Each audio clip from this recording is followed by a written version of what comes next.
ప్రభునందు ప్రియమైనటువంటి దేవుని పిల్లలకు ప్రభు అయిన యేసుక్రీస్తు వారి నామములో వందనాలు, శుభాలు మీకు తెలియపరుస్తున్నామండి. పిల్లరా, మరి గడిచిన దినమంతా కూడా ప్రభు తన కృపావాత్సల్యములో భద్రపరిచి క్షేమమును, ఆరోగ్యమును, ఆయుస్సును అనుగ్రహించి మరి నూతని దినాన్ని ప్రభు మనకు అనుగ్రహించారండి.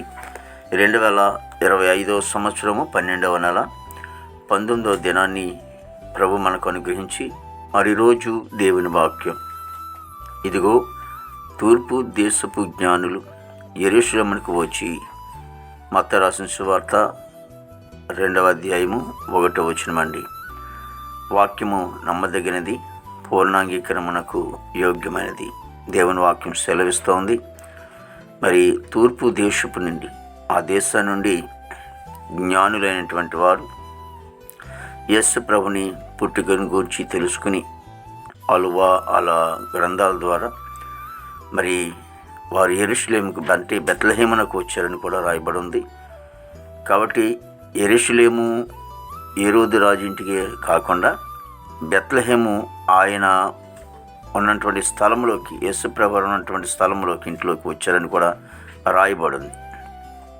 కాబట్టి జ్ఞానులైనటువంటి వారు చాలా ప్రయాసతో, చాలా కష్టపడి మరి యేసు ప్రభు వారిని పూజించటానికి వచ్చినట్లుగా మన వాక్యం ద్వారా మనం గమనిస్తూ ఉంటున్నాం.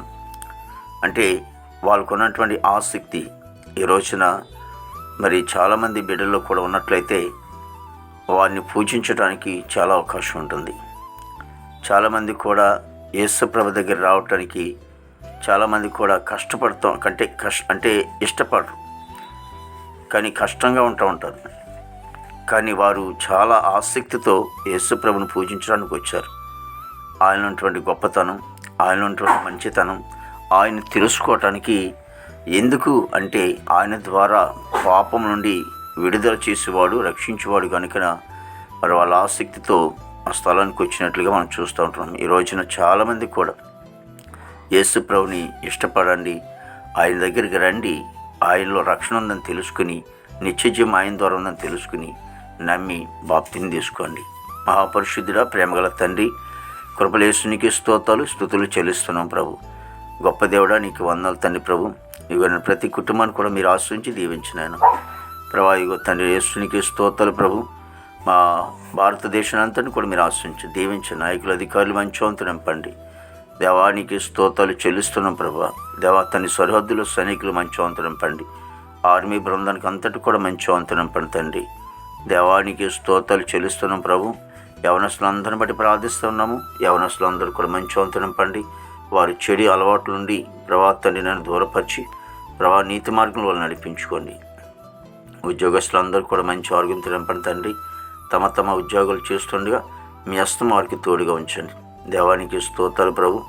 నాయనా, ఇగో తండ్రి ప్రభు, మరి చదువుకునే బిడ్డల కోసం ప్రార్థిస్తున్నాం తండ్రి. చదువుకునే బిడ్డలు మంచిగా చదువుకుని ప్రయోజనాలు కృప దయచేయండి. దేవానికి వందనాలు తండ్రి. ప్రళయ పనికి వెళ్ళే బిడ్డలు కూడా మంచి వంతు నింపండి అయినా. దేవానికి స్తోత్రాలు చెల్లిస్తున్నాం బాబు, వందనాలు తండ్రి.